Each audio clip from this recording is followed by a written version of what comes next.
اللهم صل على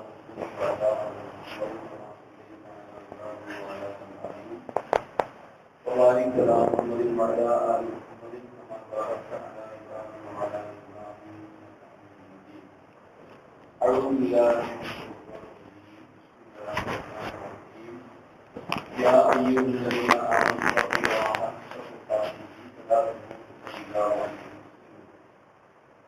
സ്നേഹമുള്ള സഹോദരന്മാരെ സഹോദരിമാരെ, അല്ലാഹുവിനെ ഭയപ്പെട്ടുകൊണ്ട് ജീവിക്കണം എന്ന് ആദ്യം നിങ്ങളോടുമായി ഉപദേശിക്കുകയാണ്.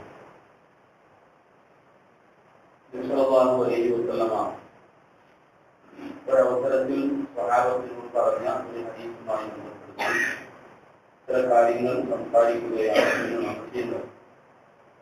നമ്മളെല്ലാവരും അമൽ ചെയ്യുന്നത്, നമ്മളെല്ലാവരും ഏതു പ്രവർത്തനവും ചെയ്യുന്നത് നാളെ പരലോകത്തിൽ നരകത്തിൽ നിന്ന് രക്ഷപ്പെടുകയും സ്വർഗം ലഭിക്കുകയും ചെയ്യാൻ ഒരു വിശ്വാസിയുടെ ജീവിതം ആരംഭിക്കുന്നത് മുതൽ അയാളുടെ ജീവിതം രാത്രി കടന്നുറങ്ങുന്നത് വരെ ഏതൊരു കാര്യവും അയാൾ ചെയ്യുന്നത് ഒരൊറ്റ കാര്യം മുന്നിൽ വെച്ച് മാത്രമാണ്.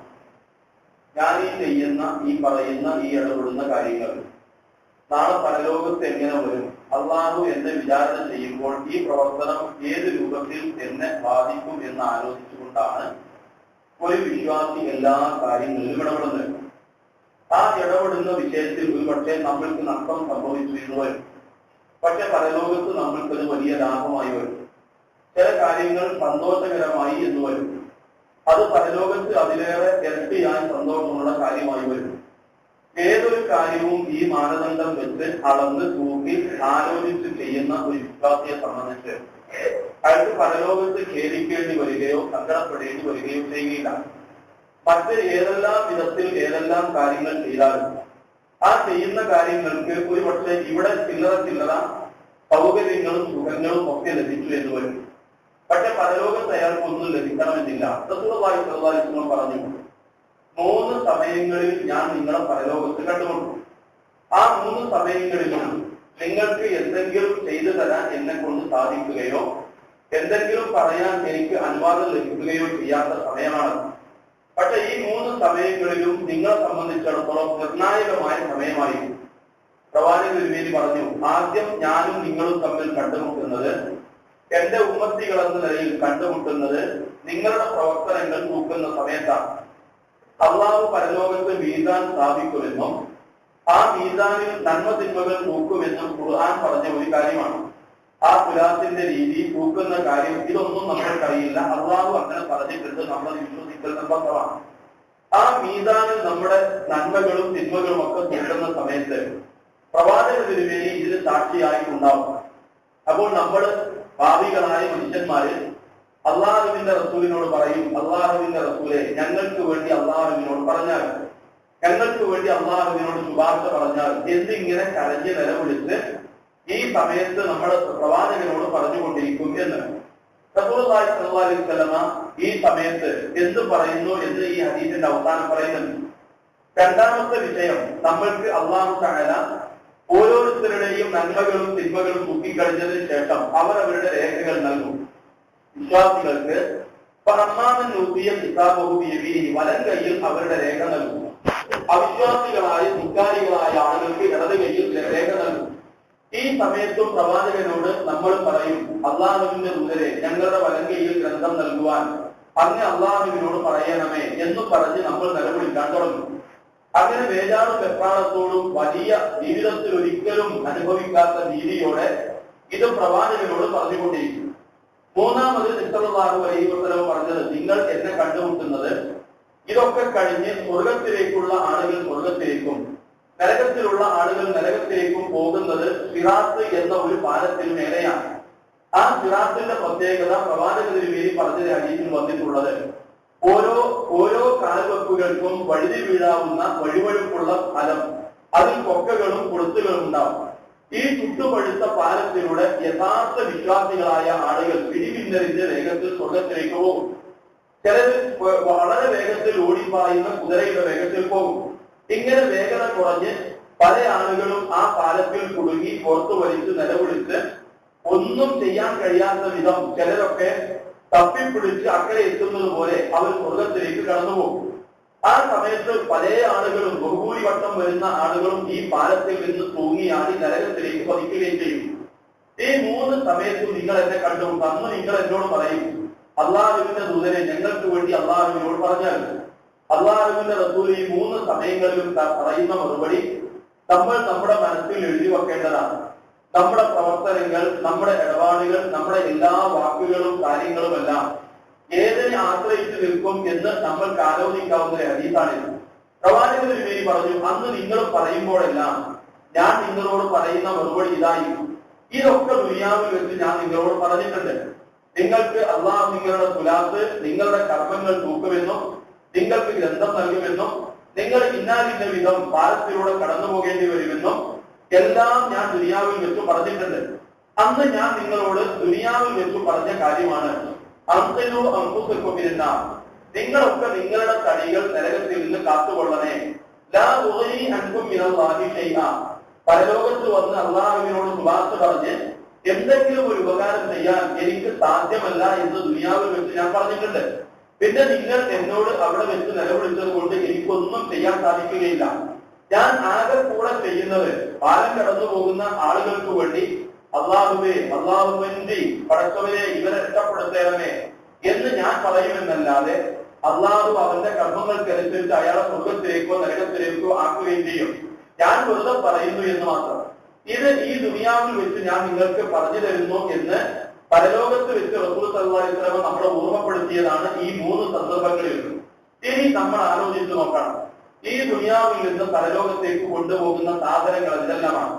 ഒരു വസ്തു പോലും, നമ്മൾ ധരിച്ച വസ്ത്രം പോലും നമ്മൾ കൊണ്ടുപോകുന്നില്ല. നമ്മൾ സമ്പാദിച്ച, നമ്മൾ മുഖം വിരിക്കിയ, നമ്മുടെ ശരീരത്തിലെ അഴുക്ക് കളയാൻ ഉപയോഗിച്ച, നമ്മുടെ മുഖം പ്രസന്നമാക്കാൻ ഉപയോഗിച്ച, നമ്മൾ വീട് അലങ്കരിക്കാൻ ഉപയോഗിച്ച ഒരു വസ്തുവും പരലോകത്തേക്ക് കൊണ്ടുപോകുന്നില്ല. നമ്മൾ അധ്വാനിച്ച് വിയർപ്പ് ഒലിപ്പിച്ച് അധ്വാനിച്ചുണ്ടാക്കിയ ഒരു പ്രദേശമോ ഒരു തുണ്ട് ഭൂമിയോ ഒരു ഭക്ഷണത്തിന്റെ തുണ്ടോ നമ്മൾ കബറിലേക്ക് കൊണ്ടുപോകുന്നില്ല. എല്ലാം ഇവിടെ ഉപേക്ഷിച്ച് നമ്മൾ അള്ളാഹുവിലേക്ക് പോകുമ്പോൾ കൊണ്ടുപോകുന്ന ഒരു ഒറ്റ വസ്തു നമ്മളൊക്കെ പഠിച്ചിട്ടുള്ളതാണ്, മനസ്സിലാക്കിയുള്ളതാണ്, നമ്മൾ ചെയ്ത അമലാണ്. ആ അമല് സ്വീകാര്യയോഗ്യമായി തീരാനുള്ള മാനദണ്ഡം അനുസരിച്ച് അത് നമ്മൾ ചെയ്തിട്ടുണ്ടോ എന്ന് നോക്കേണ്ടത് വേറെ ഒരാളല്ല, നമ്മളാണ്, നമ്മുടെ സ്വന്തം ജീവിതമാണ്. ഇത് മനസ്സിലാക്കുന്ന ഒരു വിശ്വാസി എങ്ങനെ ജീവിക്കണം എന്ന് ആരോടും പറയുന്നതില്ല. അയാൾ ഒരു കാര്യം ചെയ്യുമ്പോൾ ഇത് പരലോകത്ത് എങ്ങനെ വരും എന്നേ അയാൾ ആലോചിക്കുന്നുള്ളൂ. നാട്ടുകാരെന്ത് വിചാരിക്കും, കൂട്ടക്കാരെന്ത് പറയും, കുടുംബക്കാരെന്ത്, ഇതൊന്നും അയാളെ സംബന്ധിച്ചിടത്തോളം പ്രശ്നമല്ല. അയാൾ ഇത് മാത്രമാണ് വിചാരിക്കുന്നത്, നാളെ ഇതെങ്ങനെ വരും, അള്ളാഹു ഇതെങ്ങനെ വിചാരണ ചെയ്യും, പടച്ചുറമ്പുരാൻ ഇതെങ്ങനെ എന്നിൽ നിന്ന് ചോദ്യം ചെയ്യും. ഈ സംഗതികൾ, ഈ 3 രംഗം നമ്മളെ സംബന്ധിച്ച് ആലോചിച്ച് നോക്കൂ. നമ്മൾക്ക് റസൂലുള്ളാഹിനോട് പറയാൻ എന്തെങ്കിലും ഉണ്ടോ? ഖുർആനുണ്ട്, പ്രവാചകന്റെ വചനങ്ങളുണ്ട്, ഒരുപാട് കാര്യങ്ങൾ നമ്മൾ കേൾക്കുന്നുണ്ട്.